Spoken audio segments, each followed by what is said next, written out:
اور ہم نے فرعون کو اپنی سب نشانیاں دکھائیں مگر وہ تکذیب اور انکار ہی کرتا رہا۔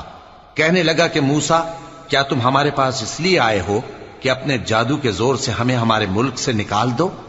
تو ہم بھی تمہارے مقابل ایسا ہی جادو لائیں گے، تو ہمارے اور اپنے درمیان ایک وقت مقرر کر لو کہ نہ تو ہم اس کے خلاف کریں اور نہ تم، اور یہ مقابلہ ایک ہموار میدان میں ہوگا۔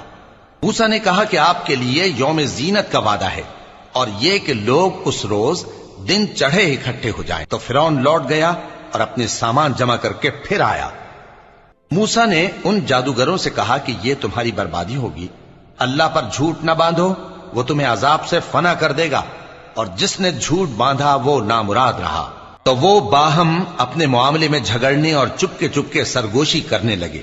کہنے لگے یہ دونوں جادوگر ہیں، چاہتے ہیں کہ اپنے جادو کے زور سے تم کو تمہارے ملک سے نکال دیں